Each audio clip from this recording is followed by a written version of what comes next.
جو آیت کریمہ آپ کے سامنے تلاوت کی گئی بہت مشہور ہے۔ اس کے اندر رب زدنی علما جیسی مشہور دعا شامل ہے۔ آپ جانتے ہیں کہ کیا معنی ہے اور کیوں پڑھی جاتی ہے۔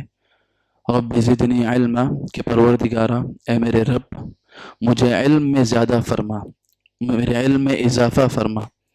قرآن کریم میں بہت سی دعائیں ذکر کی گئی ہیں جو اہل ایمان کی زبانی ہے۔ بسا اوقات نبیوں کی دعاؤں کو بھی اللہ تبارک و تعالیٰ نے قرآن کے اندر جگہ دی اور ان کی اہمیت کو بتلایا۔ کچھ دعاؤں کے بارے میں اللہ تبارک و تعالیٰ نے اللہ کے رسول صلی اللہ علیہ وسلم کو حکم دیا کہ آپ کہیے کہ اے اللہ مجھے یہ عطا کر۔ ان دعاؤں میں سے ایک یہ دعا بھی ہے جو بہت مختصر ہے مگر اپنے معنی و مطلب میں بہت ہی عظیم تر ہے۔ اللہ تبارک و تعالیٰ نے اللہ کے رسول صلی اللہ علیہ وسلم کو حکم دیتے ہوئے کہا وَقُرْ رَبِّ زِدْنِي عِلْمًا، کہا قل کہو رب زدنی علما کہ اے میرے رب میرے علم میں اضافہ فرما۔ تو علم میں اور آپ ہم سب جانتے ہیں، لیکن مجھ کو اور آپ کو اس کا شعور رکھنا ہے، سمجھنا بھی ہے کہ علم اللہ کی بہت بڑی نعمت ہے۔ انسانی تاریخ کی شروعات جب اللہ تبارک و تعالیٰ نے آدم علیہ السلام کو پیدا کیا تو انہیں جو فضیلت بخش کی سارے انسانیت پر ہی نہیں بلکہ ساری مخلوقات پر، انسان کو بحیثیت انسان دیگر ساری مخلوقات پر جو فضیلت حاصل ہے اس کی سب سے بڑی وجہ اس کا عالم ہونا ہے، اس کا علم ہے۔ وَعَلَّمَ آدَمَ الْأَسْمَاءَ كُلَّهَا ثُمَّ عَرَضَهُمْ عَلَى الْمَلَائِكَةِ کہ آدم علیہ السلام کو اللہ تبارک و تعالیٰ نے ناموں کا سارا علم عطا کیا اور پھر انہیں فرشتوں پر پیش کیا۔ تو اللہ تبارک و تعالیٰ نے جو وجہ فضیلت بتائی ہے وہ یہی ہے کہ اللہ تبارک و تعالیٰ نے انسان کو علم سے سرفراز فرمایا۔ الرحمن علم القرآن، وہ رحمان ہے جس نے قرآن سکھایا۔ خلق الانسان، انسان کو پیدا کیا۔ علمہ البیان، اسے بولنا سکھایا، اسے بیان کا طریقہ سکھایا، اسے قوت گویائی عطا کی۔ اور جب اسلام کی پہلی وحی نازل ہوتی ہے تو اس میں بھی کہا اقرأ، پڑھو، پڑھنے کی بات کہی گئی۔ اقرأ بسم ربک الذی خلق، اپنے رب کے نام سے پڑھو جس نے تمہیں پیدا کیا۔ اقرأ وربک الاکرم، پڑھو اور تمہارا رب سب سے زیادہ عزت و شرف والا ہے، اکرم ہے۔ تو علم یہ بہت بڑی نعمت ہے، مجھے اور آپ کو اس کے حصول کی کوشش کرنا ہے، اسے حاصل کرنے کی کوشش کرنا ہے۔ علم کتنی بڑی دولت ہے اور علماء کا اللہ کے پاس کیا مقام ہے، یہ تو بہت بڑی بات ہے۔ اللہ کے رسول صلی اللہ علیہ وسلم نے فرمایا ایک عالم کی فضیلت عام انسانوں پر ہی نہیں بلکہ ایک عابد پر، عبادت کرنے والوں پر ایسی ہے جیسے کہ میری فضیلت تم لوگوں پر ہے، اور ایک میں مثال دیتے ہوئے کہا ایسی ہے جیسے کہ چاند کی دوسری چیزوں پر ہے، جیسے ستاروں وغیرہ پر ہے۔ تو یہ عالم کی فضیلت۔ پھر اللہ تبارک و تعالیٰ نے کہا شہید اللہ انہ لا الہ الا ہوا والملائکہ واولو العلم قائما بالقسط، کہ اللہ کی توحید کی گواہی دینے والوں کا جب ذکر کیا تو کہا اللہ گواہی دیتا ہے، فرشتے گواہی دیتے ہیں، پھر کہا واولو العلم قائما بالقسط، اہل علم بھی، علماء بھی گواہی دیتے ہیں۔ انما یخشی اللہ من عبادہ العلماء، کہا جو علماء ہیں وہ اللہ سے سب سے زیادہ ڈرنے والے ہیں۔ تو میں آپ سے یہ کہہ رہا تھا کہ علماء کی فضیلت تو بہت زیادہ ہے، ہم بات کرتے ہیں طالب علم ہونے کی، طلباء کی۔ اللہ کے رسول صلی اللہ علیہ وسلم نے فرمایا من سلک طریقا یلتمس فیہ علما سہل اللہ لہ بہ طریقا الی الجنہ، کہا ایک ایسے راستے پر جو آدمی نکلا جس راستے پر وہ علم حاصل کرنے کے ارادے سے جو ہے چل پڑا ہے، اللہ کے رسول صلی اللہ علیہ وسلم نے فرمایا جو آدمی علم حاصل کرنے کی نیت سے اپنے گھر سے نکلا ہے وہ کس راستے پہ جا رہا ہے، اس کی منزل کیا ہے، کہا وہ جنت کے راستے پر ہے۔ اللہ تبارک و تعالیٰ اس راستے کے ذریعے اس کے لیے جنت کا راستہ آسان کر دیتا ہے۔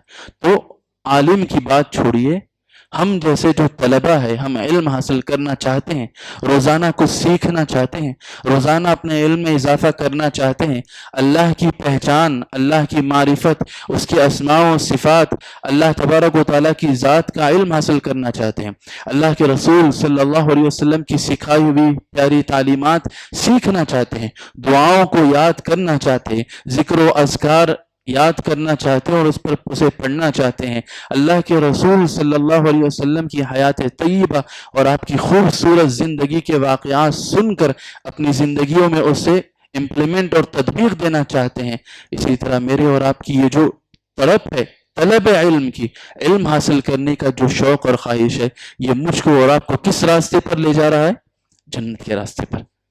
آپ یہاں بیٹھے ہیں تو یہ سوچئے کہ ہم اور آپ اللہ کا علم حاصل کرنے بیٹھے ہیں۔ سنانے والا اپنے مطلب، اپنے فائدے اور اپنے گھر کی کوئی بات نہیں سنا رہا ہے، اور سننے والے بھی یہی چاہتے ہیں کہ وہ اللہ اور اس کے رسول کی بات سنیں۔ انہیں اس بات سے غرض نہیں ہے کہ کسی کے گھر میں کیا ہو رہا ہے، کسی کی شخصیت سے کیا ملنے والا ہے، سنانے والے کی کوئی اپنی کہانیاں ہوں گی، نہیں، سننے والے بھی چاہتے ہیں اللہ اور اس کے رسول کی بات سنیں۔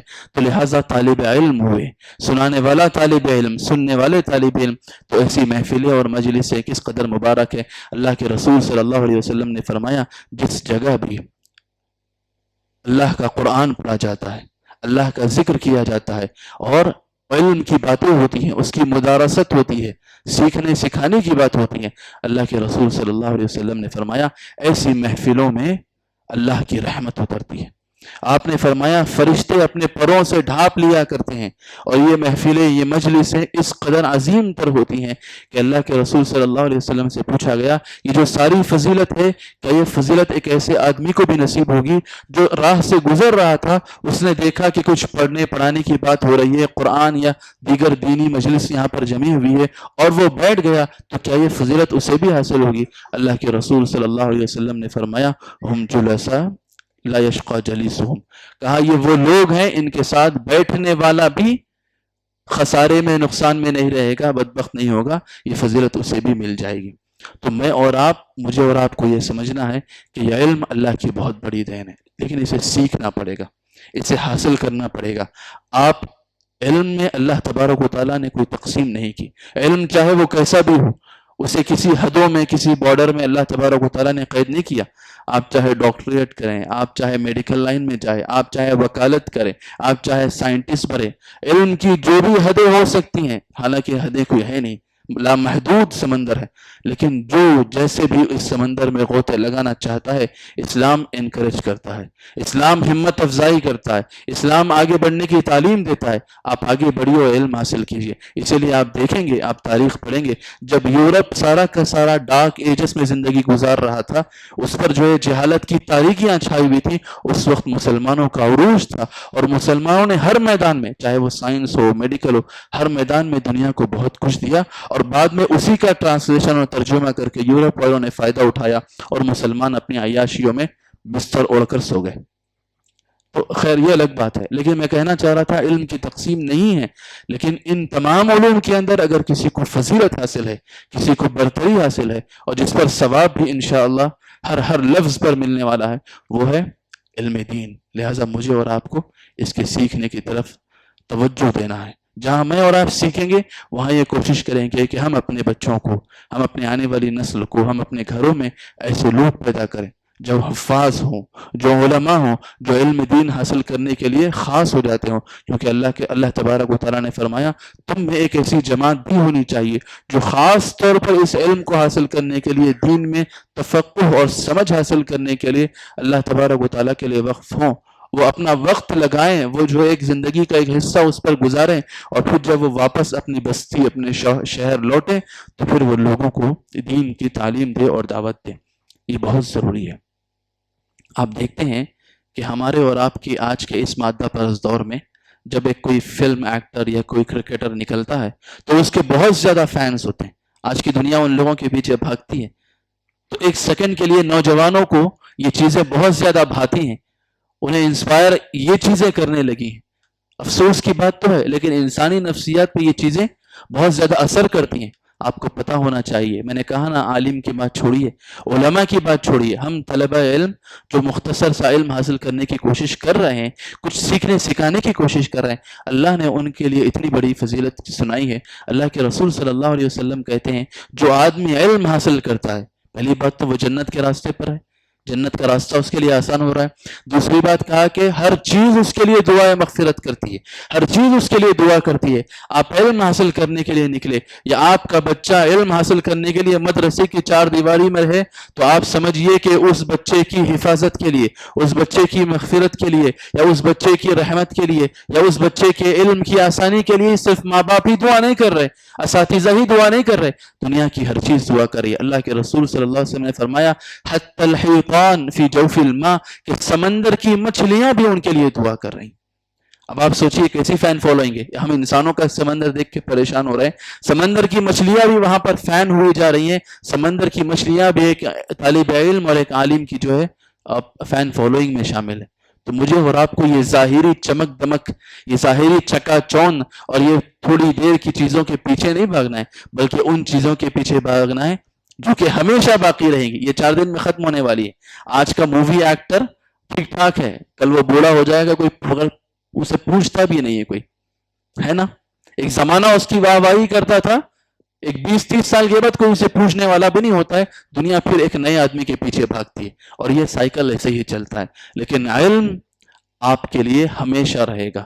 علم آپ کے سینوں میں تو نہیں رہے گا صرف, بلکہ آپ کے جانے کے بعد وہ صدقہ جاریہ بنے گا. جو پڑھے گا, جیسے جیسے پڑھے گا, جس کو سکھایا ہوگا, جب تک اس نے اس پر عمل کیا اور اسے پڑھا, اسے سیکھا اور آگے سکھایا, یہ سائیکل چلتا رہے گا صدقہ جاریہ کا. اور جب تک یہ چلتا رہے گا تب تک آپ کو, مجھ کو, ہم سب کو اس کا اجر و ثواب اللہ تبارک و تعالیٰ کے پاس ملتا رہے گا, اور وہ ذخیرہ آخرت بنتا جائے گا. لہٰذا مجھے اور آپ کو ایسی چیز کی طرف توجہ دینی ہے جو باقی رہنے والی ہے, جو ہمیشہ رہنے والی ہے, اور علم سیکھنا ہے. لہٰذا کوشش یہ بھی کیجیے. ایک آخری بات آپ کے سامنے رکھتا ہوں کہ جب میں اور آپ یہاں بیٹھیں, میں اور آپ یہاں آئیں, میں اور آپ یہ سوچ کر اس نیت سے آئیں کہ ہم کچھ سیکھیں. ایسا نہیں کہ ہم صرف سن کر چلے جائیں. دیکھیے کتنی مساجد ہیں الحمدللہ, ہر جگہ پر دروس ہوتے ہیں, ہر جگہ پر خطابات ہوتے ہیں, لیکن ہوتا کیا ہے, سنانے والا سناتا ہے چلا جاتا ہے, سننے والے سنتے ہیں اور چلے جاتے ہیں. یہ صرف کیا ہو گیا ہے, میری اور آپ کی ٹیسٹ کی بات ہو گئی. لوگوں کو مزہ آنے لگا ہے, لوگوں کو لگتا ہے کہ کوئی ایک نیا بندہ آئے گا, وہ سنائے گا, وہ زبان و بیان کی عیاشی کر جائے گا, اور ہم کانوں کی عیاشی کریں گے, سنیں گے, واہ کیا کہا ہے. معاف کیجیے گا, یہ حقیقت ہے. یہ میری بھی ایسی حالت ہو گئی ہے, آپ کی بھی ایسی حالت ہو گئی. قوم کا ایک ایسا ہی مزاج بن گیا کہ واہ کیا بولا ہے, بہترین کہا. لیکن کیا میں اور آپ اس پر عمل کر رہے ہیں؟ میں اور آپ یہ سیکھ رہے ہیں؟ میں اور آپ اس میں اضافہ کر رہے ہیں؟ اسی لیے آپ غور کیجیے, جو دعا سکھلائی گئی اللہ کے رسول کو, یہ نہیں کہا کہ اللہ مجھے علم دے, کہا رب زدنی علما, میرے علم میں اضافہ کر. لہٰذا میں اور آپ جب یہاں آئیں تو یہ سوچے کہ آج میں نے کیا سیکھا, آج میں نے اللہ کا علم, اللہ کے رسول کی تعلیمات میں سے کیا اضافہ حاصل کیا, کیا میں نے کوئی ایک نئی چیز میں یہاں سے لے کر جا رہا ہوں, ایک نئی بات, ایک نئی تعلیم, ایک نئی سیکھ, ایک قرآن کی آیت کا کوئی اچھا ترجمہ, قرآن اللہ کے رسول صلی اللہ علیہ وسلم کی حدیث میں سیکھ کر جا رہا ہوں, یا اللہ کے رسول صلی اللہ علیہ وسلم کی سیرت مبارکہ اور آپ کی زندگی سے کوئی ایک اہم پہلو, کوئی ایک اہم واقعہ جس سے مجھے اپنی زندگی سنوارنے اور اپنے گھر میں اپنے بچوں, اپنے بیوی, اپنے اہل و عیال اور اپنے خاندان میں اپنے والدین ہو گئے, اور پھر سارے دوست و احباب ہو گئے, ان کی زندگیوں میں کوئی بدلاؤ لانے میں میں کوئی کردار ادا کر سکتا ہوں. مجھے اور آپ کو یہ سوچنا ہے. میں اور آپ اگر اٹھ کر چلے جائیں گے نا بھائی, تو پھر یہ بیکار چیزیں, یہ وقت ختم ہو جائے گا اور کوئی فائدہ نہیں ہوگا. فائدہ تب ہوگا جب میں اور آپ اس نیت سے سنیں اور سنائیں, اور اس عزم کے ساتھ یہاں سے اٹھیں کہ مجھے اور آپ کو اس پہ عمل کرنا ہے, یہ مجھے اور آپ کو اسے سیکھنا ہے. دعا آپ نے سنی, آپ کو یہ سیکھنی ہے, آپ کو یہ یاد کرنی ہے. یہاں سے آپ جائیں گے تو کل کے دن میں اور آج کے دن میں یہ فرق ہوگا کہ آپ کل کے دن سے آپ کا یہ جو ورژن ہے یہ اپ گریڈڈ ہوگا. کل آپ کو یہ ایک دعا نہیں پتا تھی, آج آپ کو ایک دعا پتا ہو گئی, آپ اسے یاد کریں گے. پھر کل جب آپ آئیں گے تو کوئی اور ایک نئی چیز سیکھیں گے, نیا حکم معلوم کریں گے, ایک نیا مسئلہ آپ کو معلوم ہوگا, اللہ کے رسول کی زندگی کا ایک سبق معلوم ہوگا. یہ چیز اگر رہے گی تو یہ 30 دن اتنے جو ہے نا, آپ سمجھیے پروڈکٹیو ہوں گے, اتنے ثمر آور ہوں گے, اتنے نتائج خیز ہوں گے کہ میری اور آپ کی زندگی آہستہ آہستہ بدلتے ہی جائے گی، لیکن یہ بھی ہوگا کہ میں اور آپ آہستہ آہستہ جنت کے راستے پر جا رہے ہیں۔ کیوں؟ کیونکہ ہم طلب علمی کے راستے میں، علم سیکھنے کے راستے میں۔ اور علم یاد رکھیے، ایک آخری بات، معذرت آپ کا وقت لے رہا ہوں، علم حاصل ہم کر رہے ہیں، بہت خوش آئند بات ہے کہ نوجوانوں میں علم حاصل کرنے کا شوق بڑھ رہا ہے، علماء کے دروس میں، حلقوں میں، تدریبی جگہوں پہ وہ جا رہے ہیں، حاصل کر رہے ہیں۔ لیکن ایک چیز جو ہو رہی ہے ہمارے ساتھ، جسے ہائی لائٹ کرنا ضروری ہے، وہ یہ ہے کہ ہم علم سیکھ رہے ہیں، ادب چھوڑ رہے ہیں۔ علم سیکھ رہے ہیں اور تربیت پہ ہمارا کوئی کام نہیں ہو رہا ہے۔ اس لیے آپ دیکھیں گے علماء کے ساتھ بحث کی جاتی ہے، علماء کے ساتھ آپ کو بات کرنے کا سلیقہ نہیں ہے۔ علماء کے عام طور پر عوام بھی آپس میں اس طرح کی باتیں کرتی ہیں، گویا بڑے بڑے مسائل پہ ہم جو منہ چاہے چھوڑ دیتے ہیں، جیسی چاہے زبان چھوڑ دیتے ہیں اور بولنے لگتے ہیں، اور عجیب عجیب باتیں۔ آج کل سیلف سٹڈی کا زمانہ ہے، شیخ گوگل نئے نئے تازہ تازہ میدان میں آئے، لہٰذا جس کو جیسا ملا پڑا، جیسا میں رطب و یابس، یعنی جو اچھی بری جیسی چیز مل گئی، تمیز نہیں ہے، کیونکہ علم ابھی سیکھا نہیں ہے، ابھی اوائل، ابھی شروع کا مرحلہ ہے، جو چیز بھی مل گئی پڑھ ڈالی، اور کوئی رہنمائی اور گائیڈنس نہیں ہونے کی وجہ سے آدمی بھٹکنے لگتا ہے، پھر عجیب عجیب قسم کے لوگ پیدا ہوتے ہیں۔ آپ جانتے ہیں کیسے کیسے فتنے ہو رہے ہیں، اور عجیب عجیب اسلام کی، دین کے ثوابت، دین کی بنیادی باتوں سے انکار ہونے لگتا ہے، اور پھر اس کے اندر بھی نئی نئی چیزیں لے کر آتے ہیں۔ کسی نے کہا کہ بھائی ہندوستان میں کوئی عالم ہی نہیں، کسی نے کہا بھائی صحابہ پر ہم وہ بات کریں گے، کسی نے کہا کہ دین کے وہ مسلمات پہ ہم بات کریں گے، کسی کو جادو ٹونے بھی پرابلم ہے، اس کی حقیقت سے انکار، کسی کو نظر بد نہیں لگتا، کسی کو جو ہے سحر کے حق ہونے پر یقین نہیں ہے، کسی کو وسوسے مطلب اس قدر زیادہ وساوس کا شکار ہو گئے، ہر آدمی ایک نئے مسئلے پہ بات کر رہا ہے اور اس سے انکار کر رہا ہے، انکار کی ایک الگ روش اختیار کر رکھی ہے ہم لوگوں نے۔ اور دین پر حملے ہو رہے ہیں کس طرح؟ صحابہ پر حملے ہو رہے ہیں۔ اگر صحابہ کی شخصیت مجروح ہو گئی، صحابہ کی امیج ڈیمیج ہو گئی، تو پھر صحابہ کے ذریعے جو یہ دین ہم تک پہنچا ہے، اس دین کا کیا ویلیو رہ گئی، اس دین کی حفاظت کی کیا گارنٹی رہ گئی؟ یہ مجھے اور آپ کو سوچنا ہے کہ علماء سے رابطہ بڑھائیں اور علماء سے علم حاصل کیجیے۔ دوا لینے جاتے ہیں تو ڈاکٹر سے لیتے ہیں نا، میں یہاں بیٹھ کر پرسکرپشن لکھوں گا تو آپ لیں گے؟ یقیناً آپ نہیں لیں گے۔ آپ کو مجھ سے بہت محبت ہوگی، میں آپ سے بہت محبت رکھتا ہوں گا، لیکن آپ میری دوا تو نہیں لیں گے، یقینی بات ہے۔ آپ اپنی صحت ڈیمیج کرنا چاہتے ہیں؟ آبویسلی نہیں۔ لیکن جب آپ علم اور دین کی بات کہیں گے تو پھر ان لوگوں سے لیجئے جو اس کے اہل ہیں، اور جب دوا لینے جاتے ہیں تو پھر ان لوگوں سے لیجئے جو اس کے اہل ہیں۔ ٹھیک ہے؟ آپ بلڈنگ بنانا چاہیں گے تو آپ انجینئر کے پاس جائیں گے، آرکیٹیکٹ کے پاس جائیں گے، آپ کسی ڈاکٹر کے پاس نہیں جائیں گے، کسی فلاں اور فلاں آدمی کے پاس نہیں جائیں گے۔ تو ان چیزوں کا خیال مجھ کو اور آپ کو رکھنا ہے۔ ان ساری باتوں کا خلاصہ یہ ہے کہ اصل بات یہ ہے کہ میرے اور آپ کی سیکھنے کی چیز یہ ہے کہ میرے اور آپ کے اندر دین کے علم کا جذبہ پیدا ہو، حاصل کرنے کا جذبہ پیدا ہو، اور اس کے لیے میں اور آپ کوشش کریں، اور یہ بھی کوشش کریں کہ ہمارے بچے بھی کچھ سیکھیں۔ یہاں پہ جو پروگرام چل رہا ہے مسجد کے اندر، آپ کوشش کریں کہ آپ اپنے بچوں کو اس میں داخل کریں۔ ہر دن وہ ایک نئی دعا یاد کرتے ہیں، ہر دن وہ ایک نیا ذکر یاد کرتے ہیں، ہر دن ان کے اندر ایک نئی چیز پیدا ہو رہی ہے جو پازیٹیو ہے، مثبت ہے۔ اور وہ چیزیں کیا ہے پتہ ہے؟ جب دین سے آپ کا بچہ جڑے گا تو یاد رکھیے، دنیا کی کتنی بڑی تعلیم حاصل کر لے، وہ بچہ ہو سکتا ہے نالائق نکل جائے، نافرمان نکل جائے، لیکن جب وہ دین سے جڑے گا تو اسے پتہ ہوگا کہ میرے ماں باپ کے ساتھ مجھے رہنا ہے، ان کے ساتھ حسن سلوک کرنا ہے، اگر وہ کہیں زیادتی بھی کر جائیں، اگر وہ کہیں غلطی پر ہو، تو بھی مجھے ان کے ساتھ ادب و احترام کے ساتھ پیش آنا ہے، ان کی فرما برداری کرنا ہے، اور ان کے ساتھ حسن سلوک کرنا ہے، اور ہمیشہ ان کا سہارا بن کے رہنا ہے۔ یہ کون سی چیز سکھاتی ہے؟ یہ اللہ اور اس کے رسول صلی اللہ علیہ وسلم کی تعلیمات ہی سکھا سکتی ہیں۔ اللہ سے دعا ہے کہ اللہ تبارک و تعالی مجھ کو اور آپ کو نیک توفیق دے، زبان و بیان میں اخلاص عطا فرمائے، ہماری نیتوں میں خلوص عطا فرمائے، اور ہم جو کچھ بھی کہہ رہے ہیں، سن رہے ہیں، اللہ تبارک و تعالی ہم تمام کو عمل کی توفیق دے۔ ہمارا جو بھی وقت یہاں پر لگا، اللہ تبارک و تعالی اس کے عوض ہمارے اوقات میں برکت عطا فرمائے، ہمارے مال میں، عمر میں، زندگی میں، آل اولاد میں اللہ تبارک و تعالی خیر و برکت کی بارشیں نازل فرمائے۔ اللہم آمین۔ بارک اللہ لنا ولکم فی القرآن العظیم ونفعنا وإیاکم بما فیہ من الآیات والذکر الحکیم انہ تعالی جواد کریم ملک بر رؤوف رحیم ورب حلیم۔ السلام علیکم ورحمۃ اللہ وبرکاتہ۔